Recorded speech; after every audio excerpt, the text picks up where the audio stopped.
నరసింహస్వామి దర్శనానికి భారీ కాన్వాయ్తో హైదరాబాద్ నుండి బయలుదేరిన మాజీ మంత్రి హరీష్ రావుకు ఘట్కేసర్ చౌరస్తాలో బీఆర్ఎస్ ఎమ్మెల్యేలు నాయకులు ఘన స్వాగతం పలికారు. పెద్ద ఎత్తున తరలివచ్చిన కార్యకర్తలు అభిమానులు అనంతరం ఆయన మీడియాతో రైతుల రుణమాఫీ గురించి మాట్లాడారు.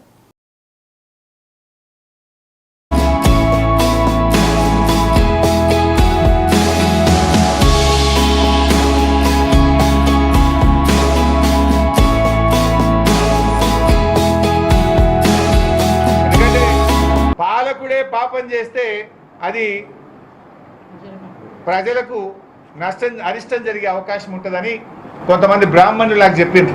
బాలకుడు పాపం చేస్తే రాష్ట్రానికి ప్రజలకు అరిష్టం చుట్టుకుంటారు సార్ అంటే, ఈ ప్రజలకు అరిష్టం కలగద్దు, ప్రజలకు నష్టం జరగద్దు, ఈ పాపం చేసిన ముఖ్యమంత్రిని క్షమించు, తెలంగాణ ప్రజల్ని కాపాడు లక్ష్మీనరసింహస్వామి అని ఆ దేవుణ్ణి వేడుకోవడం కోసం మేము ఇక్కడికి వచ్చాం.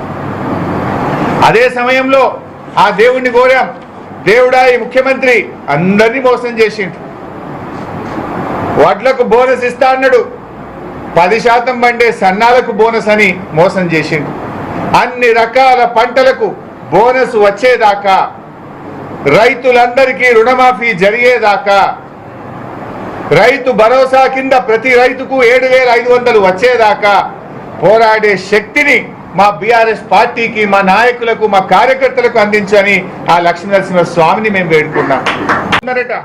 ఇంకెప్పుడు ఇస్తాడు 2,500 ఈ ముఖ్యమంత్రి అని మహిళలు అడుగుతున్నారట.